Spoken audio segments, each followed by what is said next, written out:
do orientando, por assim dizer, ou eu posso, de repente, ter uma visão um pouco mais macro, fechando um setor, algo daquele...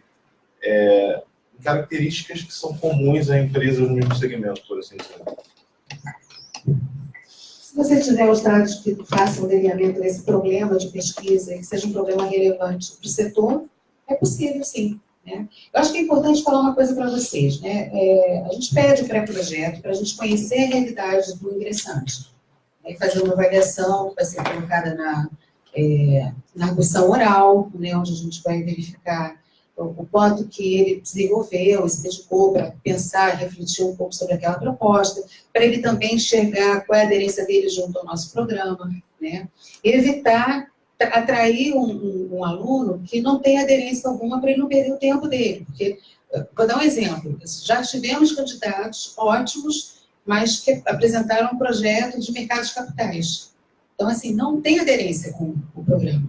Então, ele foi eliminado do processo seletivo não pela qualidade dele como um candidato, mas sim pelo projeto que não encontrou uma resposta. Então, a gente sempre coloca assim, esse é o momento aqui para vocês conhecerem um pouquinho mais a gente, para justamente acertarem, né? E se encaixarem e fazerem essa proposição. Então, vocês vão apresentar um pré-projeto, mas a probabilidade de ajustes após a entrada do programa é enorme, né? E isso é muito natural, por dois motivos. Um, porque é difícil que uma pessoa que nunca fez mestrado acerte 100%, né, de primeira no pré-projeto, né? E segundo, é que ele vai crescer.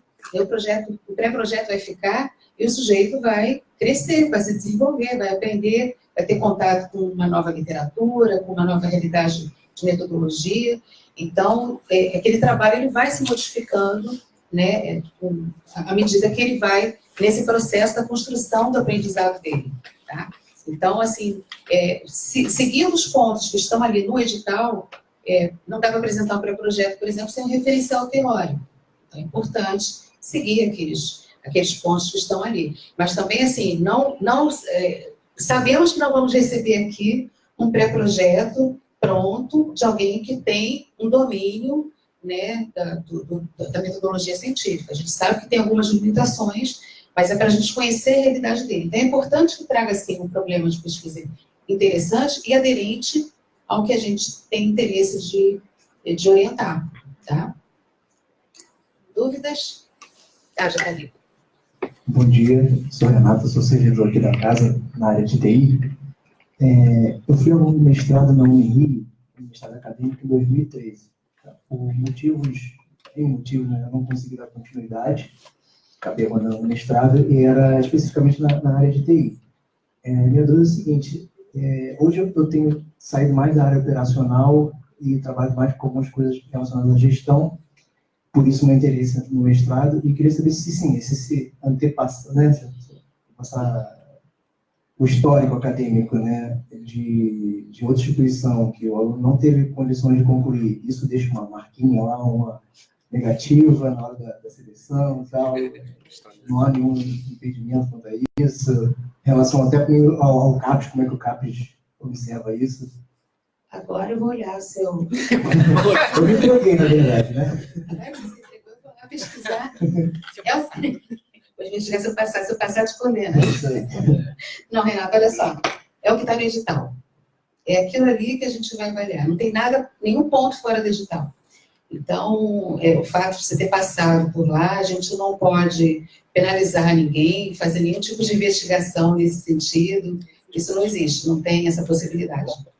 Tá? O importante é saber do que a gente está propondo, né? E o compromisso que vai ser assumido, esse compromisso, ele tem um documento, tem documentações, então você apresenta ao se matricular, tudo isso que a gente colocou aqui, você está ciente quais são as possibilidades, o tempo de investimento, o tempo de leitura, o tempo da pesquisa, são 2 anos de dedicação quase que exclusiva, né?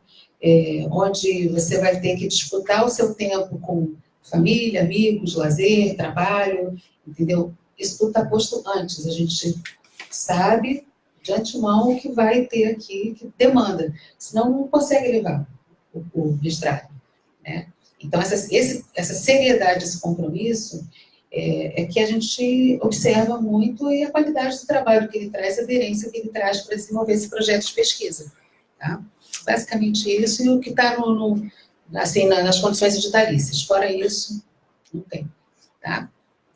Deixa eu só completar. Bom, e você vai ter o prazer de ser orientado pelo professor André Castro. Sim, ele vai pegar a orientação. Ah, ele não vai pegar, que pena.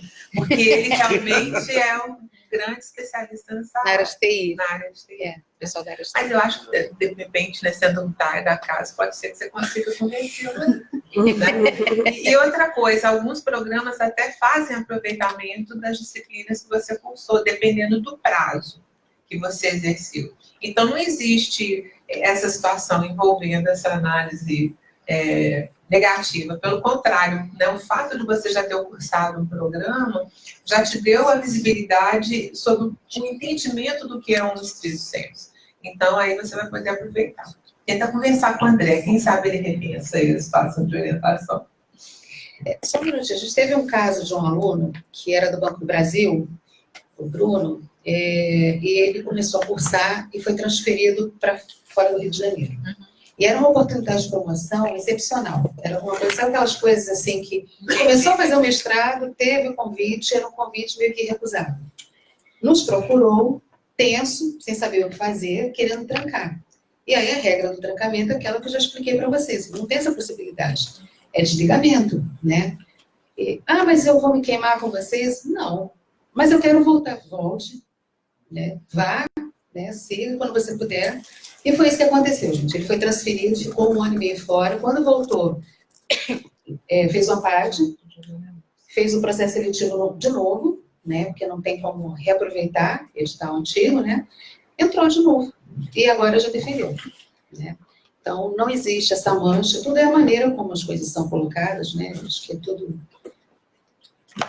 Meu nome é Patrícia. A minha dúvida é voltando com relação ao tempo, né?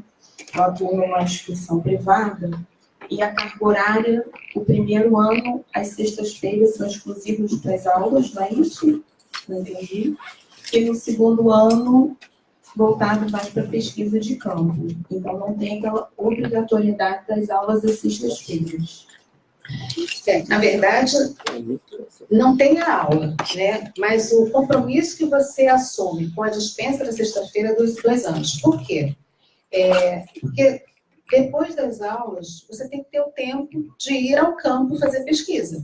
Então, essa sexta-feira vai ser essencial. O aluno que só libera no primeiro ano, no segundo, ele tenta voltar a trabalhar de segunda a sexta, ele tem uma enorme dificuldade de concluir a pesquisa com qualidade, né? Porque ele não tem tempo de desenvolver pesquisa. Gente, pesquisa leva tempo, né? Assim, por exemplo, supondo que você faça uma metodologia de entrevistas, né? Que é uma bem conhecida por todos, né?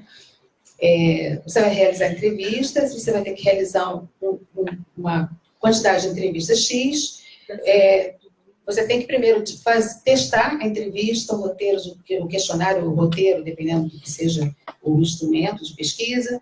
Você vai ter que desenvolver esse instrumento de pesquisa, você vai ter que testar, vai ter que descartar as primeiras entrevistas e selecionar público para entrevista demanda tempo. Você tem que recrutar pessoas para quem você vai entrevistar, você tem que agendar, você tem que marcar. Então, tem que depois de entrevistar, transcrever, fazer a análise à luz das teorias que estão postas ali. Então, tem que ter o tempo, e você não vai fazer isso sábado e domingo, você tem que fazer isso durante a semana mesmo. Então, é fundamental, assim, o documento que vocês assinam é da sexta-feira por 2 anos, tá? Até para você poder ter esse tempo separado e dedicado, porque menos de 20 horas semanais para o desenvolvimento das leituras e das pesquisas, eu acho que não dá conta. Assim, colocando muito claramente. Né? E tem que ter um tempinho para a pessoa também dar uma relaxada, também não é para ficar de domingo a domingo, senão vai ter um burnout e vai ter que fazer pesquisa com o nosso amigo aqui. Né? A gente manda para o Paulo, e o Paulo vai abrir uma consultoria aqui, porque assim, Rivotril, né? Então, mas entendeu assim, a questão é como que você vai fazer essa gestão do tempo, e se você já está negociando com o teu empregador a sexta-feira por 1 ano, negocia por uns 2.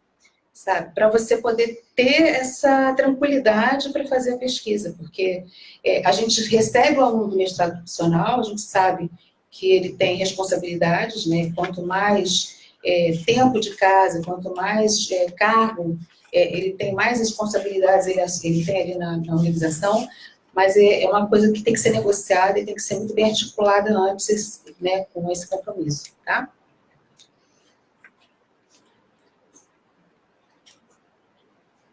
Deixa eu só falar um pouquinho, completando o que a professora Flávia falou, até essa questão da sexta-feira, mostrar para o empregador o que ele vai ganhar de bom, o que vai ser de benéfico para a empresa de acordo com o seu estudo.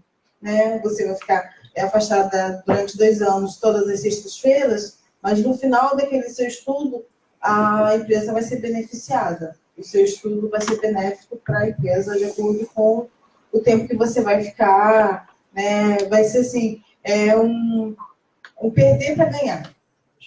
Entendeu? Perder para ganhar. Só mais um adendozinho, que às vezes a gente pode fazer matérias em outros mestrados também. Então, às vezes tem um mestrado que opta por um sábado e você perde o seu sábado de estudo, mas você tem essa sexta-feira no próximo ano, porque cada um sabe o que é melhor para o seu projeto. Então, temos até alguns alunos que fizeram matérias até com a Flávia, de outros mestrados, fez, acho que, qualitativa, correto? E tem um aluno também da professora Bia. Então, às vezes, você não está em caixa perdendo sexta-feira. Mesmo não tendo aula no próximo período, você pode fazer uma outra instituição, uma matéria que te agrega um pouco mais, e outras coisas. Alguém mais? O que temos aqui? Se quiserem perguntar aos professores também. Então, uma primeira pergunta aqui. Você falou da CAPES no início da apresentação. Eu, apesar de vir de uma família acadêmica, né, eu conheço muito bem isso. Eu sei que tem a avaliação da CAPES, quantidade de estrelinhas por curso e tal. A pergunta é, quantas estrelas da CAPES tem, pergunto vocês, e, assim, uma opinião muito sincera que eu queria ouvir. Se isso é importante, se não é, se tem que levar isso em conta, a primeira pergunta seria essa. Nós somos um programa de 3 estrelas, avaliação 3. Os programas de mestrado profissional, eles são avaliados com a nota até 5. Nós temos a nota 3. Notas 1 e 2 descredenciam o programa, né? Ele leva um fechamento. Notas de 3 a 5 mantém ele aberto. Então, assim, quanto maior a nota, maior é a avaliação, a qualidade dessa avaliação do programa. Nós somos 3 lutando para chegar ao 4, né? Essas avaliações, elas têm que ficar cada vez mais rigorosas, né? Eles realmente, assim, não tem o menor problema de fechar um programa que eles avaliem como não tendo uma qualidade necessária para atender. As avaliações eram trimestrais, agora são quadrianuais. Então, a última avaliação saiu em 2016. Nós estamos agora sendo avaliados pelo quadriênio 2017 e 2020. E nós temos esses 4 anos para produzir todos os indicadores que eles contemplam na avaliação. É importante também explicar o seguinte, a gente trabalhava com uma métrica, e que a gente tem uma que chamam de ficha de avaliação, com esses indicadores, essas métricas todas determinadas, a gente estava operando com essa ficha de avaliação. Esse mês, agora de setembro, eu vou para Brasília, porque eles vão modificar a ficha de avaliação. Então, vocês vejam, no 3º ano do quadriênio, eles estão mudando a avaliação. Então, muda a regra do jogo e a gente tem aquela sensação de entrar, de subir no cavalo com ele, né, galopando, né? Então, a outra expressão que a gente usa muito quando os coordenadores de pós se reúnem é que a gente está trocando o pneu com o carro andando. Então, a gente faz isso bastante, né? Mas vamos ver se na expectativa chegar a 4. Agora, você perguntou se isso ajuda, assim, é claro que você pegar um programa nota 5, tem um significado de você estar com pessoas que tem uma avaliação mais positiva em relação ao projeto que é desenvolvido. Mas no contexto do grau de certificado, do diploma, isso não existe, assim. Tá? Posso fazer mais umas perguntinhas? Alguém quer complementar o que eu falei? Tá. Uma coisa que se fala muito no mestrado, você começa com a turma cheia e no final sobram 5, 3 alunos. Isso é verdade ou é lenda, isso, assim? A evasão, ela ocorre no ensino superior de uma maneira geral, isso é um dado preocupante, muito preocupante, principalmente nos últimos tempos, com o cenário de recessão, a coisa está cada vez mais complicada. Felizmente, no nosso programa, o índice de evasão ele é muito, muito baixo. Não é um índice de evasão que acontece como esse. Já vi programas que realmente a situação é bem, bem, bem complicada. A gente procura fazer uma gestão da evasão na seleção. Por isso que a gente está aqui hoje conversando, explicando as regras do jogo, para assim, que as pessoas que venham já saibam assim, o tamanho da encrenca que ele está escolhendo fazer, né? Então, muito da evasão se dá por desinformação, né? As pessoas participam do processo seletivo e depois não têm muita ideia do que vão encontrar pela frente, né? Então, a gente procura fazer o máximo de orientar, de dar todas as informações, o máximo de transparência possível, para ter justamente aderência de candidatos que tenham a ver com o que o programa busca. Então, no nosso programa, os índices são muito pequenos. A gente teve um caso, alguns casos muito específicos e pessoais, né? Às vezes uma morte na família, que a pessoa não dá conta, algum problema profissional como esse que eu expliquei do rapaz que foi transferido, né? Mas, no geral, o nosso índice é bem pequeno. E uma última pergunta é o seguinte, até tem os temas que me interessam, assim, né, até comentei com você, todos eles muito ligados a essa questão da inovação. Eu, inclusive, hoje eu opero com uma fintech, né, eu acredito muito, assim, no poder da tecnologia para uma transformação social, mas acho que também tem os riscos associados muito fortes, questão de geração de desemprego, acho que, enfim, e isso aí me interessa muito. Mas o meu receio, aí uma pergunta objetiva, é o seguinte, tem material acadêmico para isso? Eu vejo isso muito mais vindo do mercado e acho que a academia tentando de alguma maneira, quer dizer, na verdade não li nada acadêmico a respeito disso ainda. Eu vejo muito isso do mercado, quer dizer, essa discussão, eu vejo uma discussão profissional, não acadêmica. Então, minha dúvida é, tem material acadêmico para se aprofundar nisso, questão das fintechs, insurtechs, disso que está vindo, esse movimento de inovação? Eu consigo material para isso? Tem? Tem. É isso, minha página. Ali tem... Só um minutinho. Ela perguntou ali, os inscritos são... Seu nome? Flávia. Flávia, minha xará. A Flávia, depois a Mônica e depois o Leonardo. Pode. Caio, peraí. Precisa. Não. Eu queria só fazer um complemento aí, que se realmente não tiver esse material, é até mais fácil para você, porque se você for o primeiro a fazer, você vai ser a referência para o resto da vida nessa área. Então, assim, traz isso para a academia e você tá feito aí. Mas tem muita coisa. Pode ficar. Pode falar. Bom dia, meu nome é Flávia. A minha dúvida foi no tocante, ele fez uma colocação, quando vocês aprovarem um candidato, ou o candidato se sentir apto, porque assim, eu cheguei aqui sabendo que o meu perfil não era de acordo com o programa. Mas eu venho de uma família de acadêmicos, meu irmão, meus pais, eles têm mestrado, doutorado, eu acompanhei isso ao longo da vida. Eu sou advogada. E eu gosto da minha área, mas o meu interesse não está mais em advogar. Eu participo do direito do trabalho, então quando eu vim escutando previdência, gestão, meio ambiente, tudo isso eu já trabalho há 15 anos, eu queria atuar de outra forma. Conversando com meus pais, com meu irmão, eu descobri que o mestrado seria o próximo passo a dar nesse momento. O meu receio eu chego aqui, eu vejo que o programa atende ao que eu quero participar, mas o meu currículo não está adaptado a isso. Já na entrevista eu seria eliminada, porque eu vou tentar. Se eu ganhar um não esse ano, eu monto aqui de novo.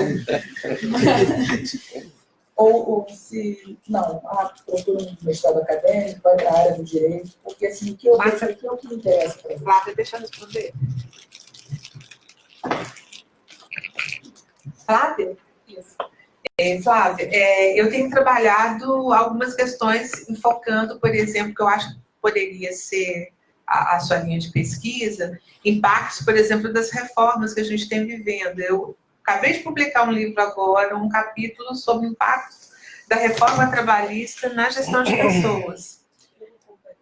A gente publicou agora, esse mês, faz parte do meu grupo de pesquisa do CNPq, a gente tem um grupo que faz pesquisas em relações de trabalho, então, assim, depende de como você vai montar o seu projeto e verificar as linhas de orientação para ver se ele se encaixa. Então, por exemplo, a reforma trabalhista, ela tem sido analisada sob o ponto de vista de mitigação de direitos, né? Então, isso tem um impacto muito grande para a gestão dentro de uma organização. Assim como tem previdência, tem a própria reforma que vem agora aí, né? Que é a tributária. Então, são ramos do direito que você pode verificar sob o ponto de vista da gestão. Então, dá para você fazer um projeto bacana, com certeza, para ser avaliado. Eu gostei muito quando eu vim pensando em uma orientação. Aí foi até mesmo a senhora que falou, não, direito previdenciário, direito do trabalho, tudo a ver, porque eu fiz pós-graduação, eu atuo nessa área, e de novembro de 2017 para cá, o reclamante, a pessoa perde o emprego, vai à Justiça do Trabalho, e por um motivo, uma testemunha, um depoimento falso, ele paga as custas. Se não tem dinheiro para comer, ele vai pagar R$2.000 de custas. Aí você teria que avaliar os impactos dessas reformas para a gestão, entendeu? E aí, sempre a preocupação que a gente tem do programa é que você possa trazer uma solução, uma resposta para problemas que são gerados no ambiente organizacional. E aí, nesse caso, a gente tem um grande problema, né, que veio das políticas públicas, que vai impactar a gestão dentro de uma organização. E aí, especificamente, a gestão de pessoas. Tá bom? Uma coisa, Flávia, que eu acho que é importante é o seguinte, nós recebemos candidatos de diversas áreas de conhecimento. Direito, engenharias, administração, economia, enfim, diversas. Ao entrar no programa de administração, todo o nosso referencial é no campo da gestão da administração, seja administração de empresas, administração pública. Então, o que é importante é o desapego de quem chega, no sentido de abandonar um pouquinho o direito, talvez, para abraçar, né, as correntes, os pesquisadores, né, as teorias do campo da gestão da administração. Né? Essa que é a questão maior. Assim. Não tem problema a gente absorver diversas áreas. Eu acho até que isso enriquece, porque as empresas hoje estão formadas dessa forma, diversidade, multiculturalismo. Então, isso é muito valorizado, inclusive, isso é muito importante.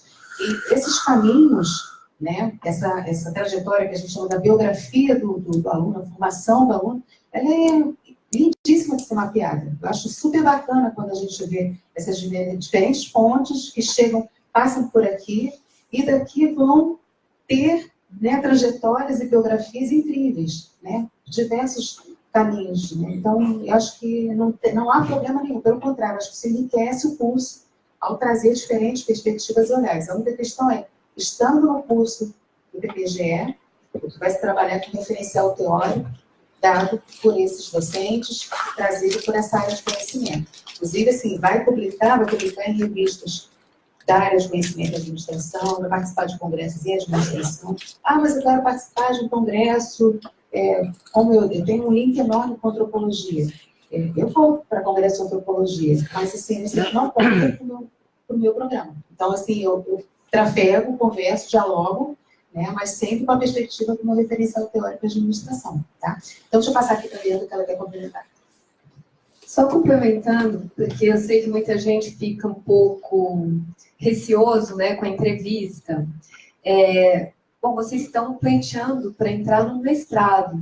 Então, a gente não tem uma expectativa que vocês já tenham artigos publicados ou que vocês já estejam trilhando, né, esse caminho da administração pública. A gente sabe que vocês estão entrando na área de pesquisa acadêmica, né, agora, né, e que essa pesquisa que vocês vão se propor, espera-se que ela tenha um impacto social, que saia da universidade, vá além dos muros da universidade.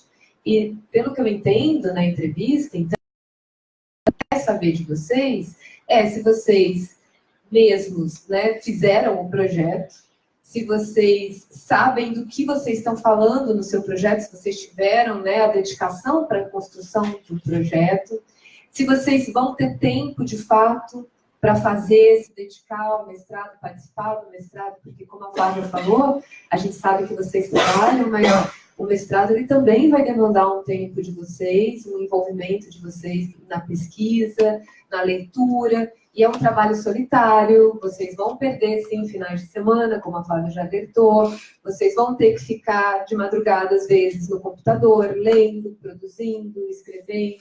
Enfim, é um esforço, pessoal, que vocês estão se comprometendo a cumprir. Então, a gente quer saber desse esforço, a gente quer saber da sua disponibilidade e quer saber já do seu envolvimento com esse tema.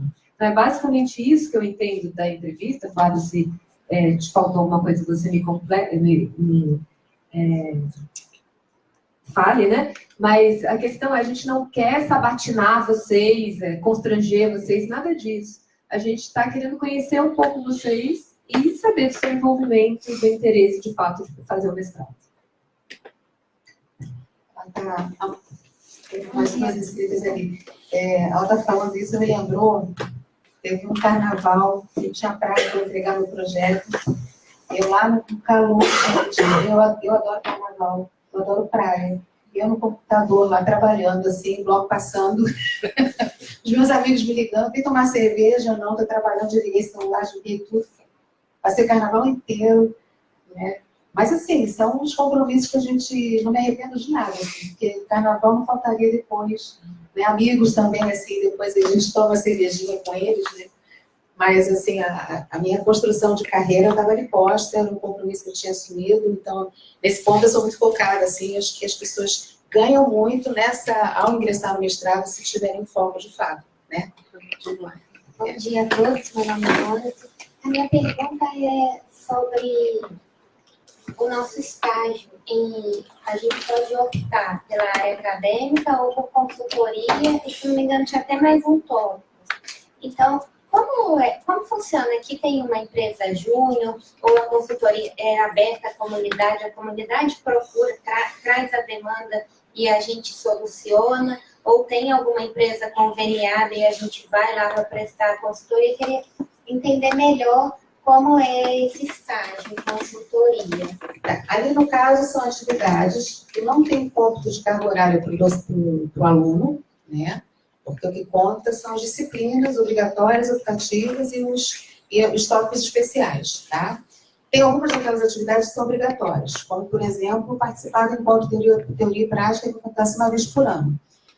Essas duas possibilidades de atividade, que são estágio de docência e consultoria, não são obrigatórias, são opcionais, né? E nós criamos porque teve uma demanda no sentido de alunos querendo fazer, o que é importante de fazer o estágio de docência, participando da aula de graduação, com os professores do programa. Pode fazer por fora? Até pode, mas precisa ter uma autorização do orientador. De preferência que o estágio de docência seja feito na disciplina que o aluno desenvolve a pesquisa. Então, se você está desenvolvendo uma pesquisa de marketing, tem um professor de marketing numa universidade que te possibilita trabalhar como auxiliar dele em algumas das aulas que ele dá na graduação, então você pode fazer esse estágio de docência com ele. Ajuda, agrega, é uma experiência positiva.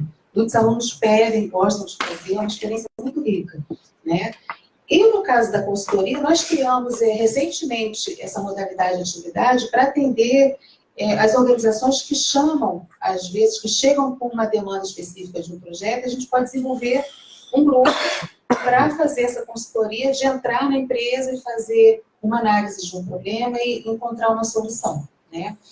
São pouquíssimos os casos que acontecem com essa modalidade, mas ela está prevista no nosso regulamento, tá? Porque o foco realmente do aluno é na pesquisa dele. Então, a gente também não quer desviar a atenção do discente para ficar fazendo consultorias fora, porque senão depois não sobra tempo para ele fazer a própria pesquisa. Então, o nosso foco é na pesquisa. Agora, é claro, se tiver uma oportunidade de a gente fazer um convênio com uma empresa local, então, Eu vou numa empresa aqui de Itaguaí, quinta-feira, que nos chamou para justamente pensar numa parceria para fazer planejamento estratégico, né? Se tiver a possibilidade de envolver discentes, a gente vai fazer esse envolvimento de discentes a partir de um convite aberto, né, para fazer de grupo e fazer esse trabalho lá. Né? Ainda não sabemos qual vai ser o modelo, a gente ainda vai discutir na quinta-feira qual é o objetivo, qual é o modelo, mas a gente criou uma possibilidade de não só fazer a consultoria com docentes, mas incluir também discentes nos grupos de consultoria. Tá? Passa para trás, Paulo.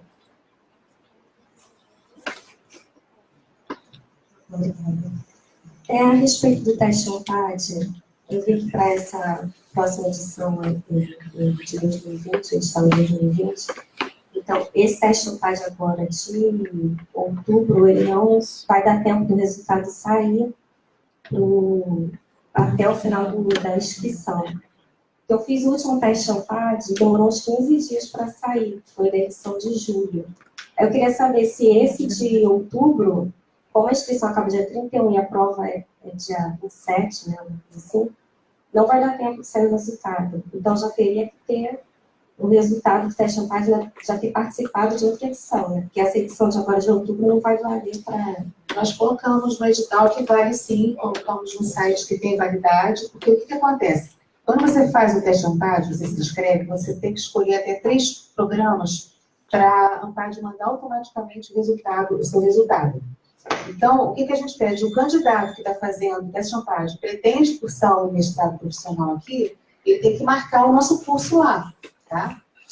De qualquer maneira, depois da realização do teste, nós da coordenação, como nós somos afiliados à ANPAD, nós recebemos os resultados direto. Recebemos antes vocês que receberam os certificados de vocês. Então, ao fazer a inscrição, coloca, está lá no edital, eu tenho quase certeza que a gente colocou isso no texto edital. Você vai colocar o certificado ou um documento de inscrição do teste ANPAD, caso você não tenha recebido o certificado. Tá? Mas vai dar tempo. Fique tranquila. Está tudo sob controle.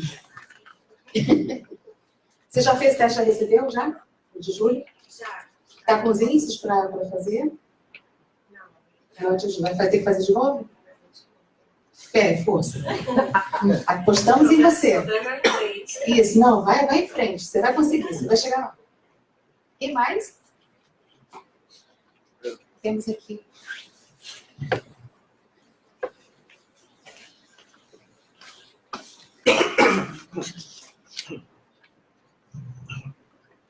A minha pergunta é sobre... Bom, quando a gente está, ainda mais em gestão, quando a gente está buscando abrir os horizontes, e ainda mais no caso de negócios internacionais, pode ser que seja legal fazer algo do estilo de sanduíche para entrar em contato com outra cultura, até para ajudar a abrir a mente.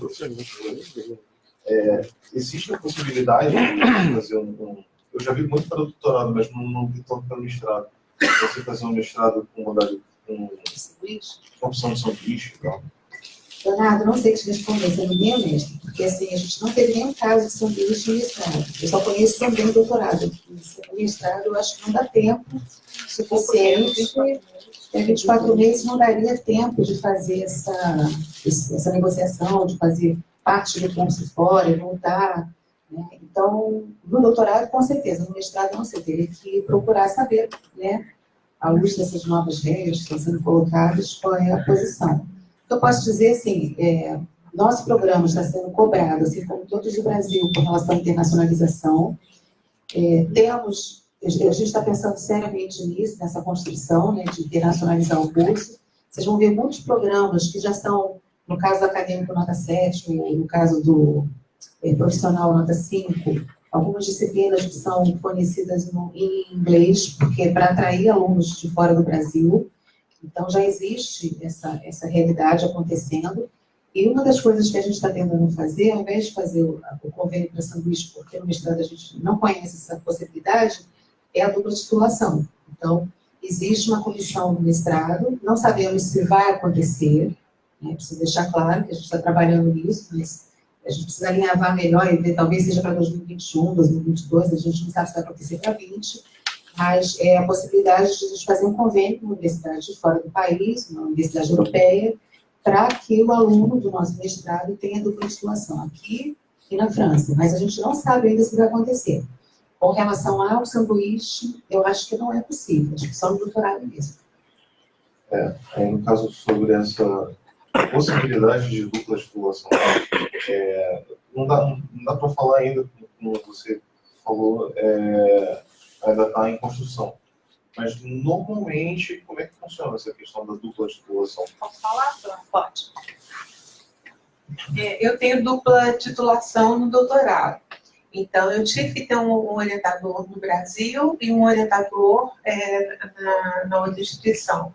A minha dupla titulação foi um convênio que foi realizado pelo meu doutorado com uma universidade na Argentina. Eu fiz a defesa aqui e fiz a defesa lá, perante as duas bancas. Tive que produzir o texto nacional e um resumo, que eles falam estendido, que foram quase 50 páginas, e a defesa na outra língua também. Tá? Fiz minha pesquisa de campo aqui e fiz lá, porque foi uma pesquisa comparada, Brasil e Argentina. Então, tive que desenvolver um instrumento de pesquisa aqui, instrumento de pesquisa lá. Defesa aqui, defesa lá. Orientação aqui e orientação lá. Isso demanda um tempo. Sim. Demanda um tempo, inclusive, do próprio programa se organizar para fazer toda essa estrutura. Tinha um grupo de professores lá para orientar as mesmas linhas de pesquisa do programa aqui. Então, isso é uma questão Aconteceu que demanda... de uma empresa, por exemplo, projetos que não são possíveis por questão de confidencialidade, de divulgação de dados, né? Então, é possível também fazer um projeto fechado, onde a defesa ela não é aberta ao público, onde alguns dados não podem ser divulgados. Então, tem essa possibilidade de sigilo, tem a possibilidade de fazer aberto, e tem uma possibilidade do aluno, como aconteceu com o orientador, que estava trabalhando numa organização que não deu autorização para usar a marca, de falar que os dados eram daquela empresa. Então, ela mudou um pouco o projeto, ela trabalhou no setor econômico, né? Eu vou falar que é o setor de mineração, a gente fez um trabalho no setor de mineração, mas a gente não fez sobre a empresa mineradora que ela trabalhava.